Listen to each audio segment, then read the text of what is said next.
Greetings and welcome to PinballHelp. Mike here.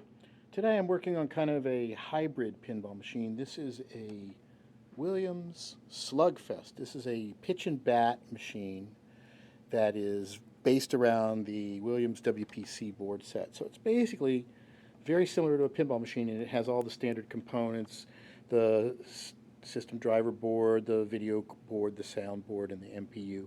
The MPU is missing because this game had been sitting around for quite a long time. We had to drill the locks open to get into it, and when we did, we found a motherboard with the batteries that had barfed all over it.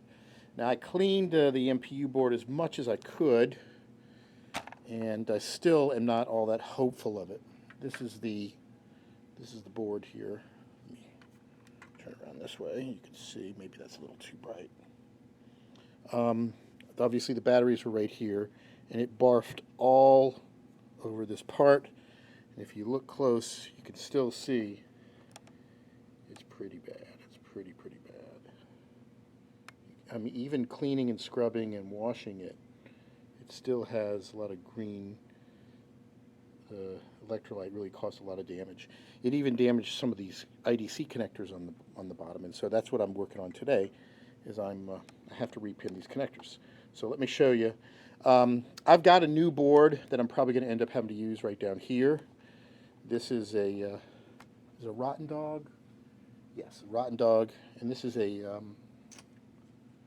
WPC 98 CPU board. When you get these, they don't come with the ROMs or the ASIC chip there, so I'll have to pull the chip out of this and pull this ROM and put it in there. They will have a RAM chip, you see right here, socketed. This is the RAM chip on the original WPC, and it's not socketed. So you could do away with the batteries completely if you put a socket in here and you put non-volatile RAM, which is probably what we will do. We'll end up pulling this regular memory chip out and putting in some non-volatile RAM, and that will eliminate the need to have a battery altogether. The only downside to that is some machines have clocks in them, and they have like a mode like Midnight Madness. If you're on the game when it's midnight, it starts a special multi-ball. But to be honest, who cares about that? And it's more fun to make the clock random so that when the game's off, it stops. So you never know when midnight is going to be, and every, I guess, 24 hours of gameplay, it's guaranteed to start at some point. So that's kind of cool. I kind of like that inadvertent feature, because otherwise there's not really much use to have a clock, especially in a home use. So anyway, that's what I'm working on this game. The game is in pretty good condition otherwise. I'm still giving it a once-over, but all the other boards look relatively clean. I don't see any major problem, but I do have some damage to mitigate from this bad battery. Let's zoom in here and I'll show you what I'm working on. I've already started repinning one of the connectors down here. And let's take a look. Okay, so this is the new connector, and this is the old connector right there. And I'm being very careful to make sure that I do the pins. And you can see the green crud. This connector is already pretty bad. So what I've done is I took a piece of paper, and this is a 9-pin connector as part of the switch matrix. So I've marked on the piece of paper what color in what positions. There's nothing in one, white and purple, white blue, nothing white green, white yellow, nothing white red, and white brown.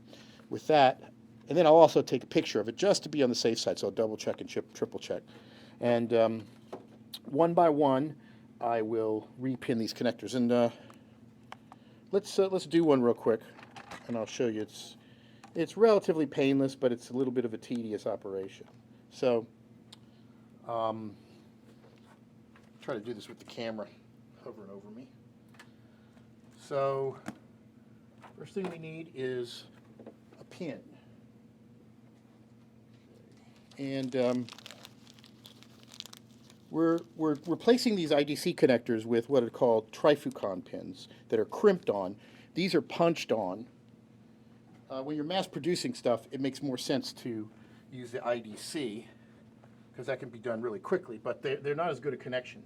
So here I'm going to skip 1 and go into position 4. So this is 1, 2, 3, 4. So it's the white and yellow. So I'm pulling that wire out, and you can just pull that out because it's basically just pushed down onto those connectors, and it pierces the skin, the insulation on the thing. What I'm going to do, since we know we've got corrosion issues, is I'm going to cut that bad part of the wire off, and I'm going to pull my own version of it, and there it is right there. So then I will take my crimp, and there's 2 portions. There's a portion for the actual wire, and there's a portion for the insulation. So it's important to get it lined up, which I'm probably not going to be able to show you with this camera. But I'm going to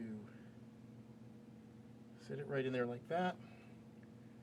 Use my little thing and crimp. And I missed it.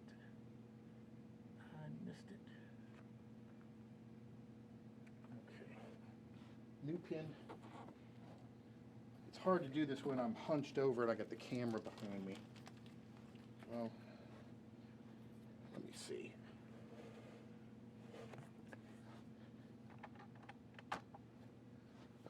Now, if I had an assistant with the camera, that might help. You think you could help over here? Yeah. All right. There's the zoom up there. Okay, now I got somebody on the camera. So I'm going to take this little tiny thing and I'm going to put it on here. Like that. It's going to be just like that. Take my crimper. Make sure I got it in there. Did I get it? I did. Okay. Normally I'd have my little reading glasses on and I could see better. Get old and it's hard to. Now we'll crimp the insulation. And so now that pin is on there. And then I will push it into the connector. And that's going to be 1, 2, 3, position 4. So skip 1 and push it right in there. And it'll click. If it's done right, it'll click. Got to be oriented properly.